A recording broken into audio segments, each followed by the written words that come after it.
James, first of all, welcome back to the Hawks. How was your month away at Hampton? Yeah, it was good. Really enjoyable. We had some tough games. We played a few decent teams, a few playoff pushing teams. But did really well, actually.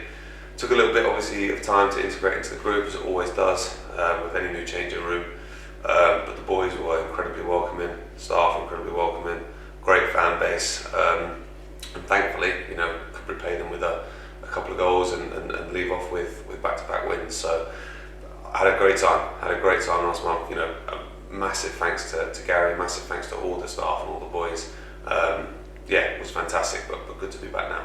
Yeah, I was about to say, you had some great form with the Beavers, scoring a couple of goals in just 6 games. Are you hoping to bring that form back to the Hawks? Yeah, of course. That was the whole point of it. Is to get myself out, to find some form, to find the shooting boots, so to speak, which thankfully I've done. I'd have liked a couple more. I scored in the last 2 games and slightly disappointed, and also slightly unlucky not to get on the score sheet in the 4 previous, but the overall performances that I gave and hopefully Hampton would agree were really good, actually, and I feel very positive and I have a much better mindset with the positive performances going in.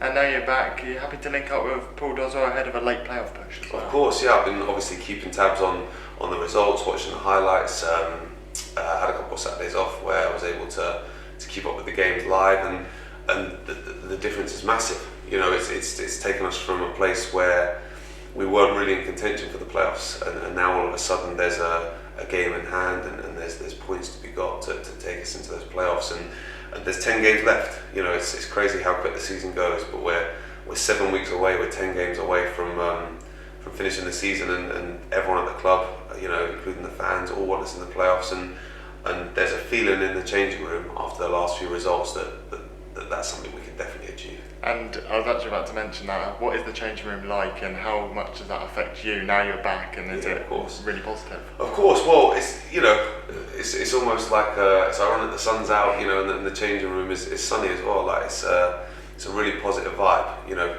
Wins are massive for football teams. For the confidence of players, for management, for the all-round, just general day-to-day stuff at the football club. Wins is what gets you to that happy place, and there's 3 on the bounce now here. There's some clean sheets coming in. There's goals coming from left, right, and centre. Joe Osler got 2 on Saturday. That's unheard of. Known him a year and a half now, it's unheard of. But no, a really positive changing room. And when we go into the game against Dartford, really on top of the world, looking to get a result and to get a really positive one. Lovely. Well, thank you very much, James. Welcome back, and it's great to have you back. Thank you.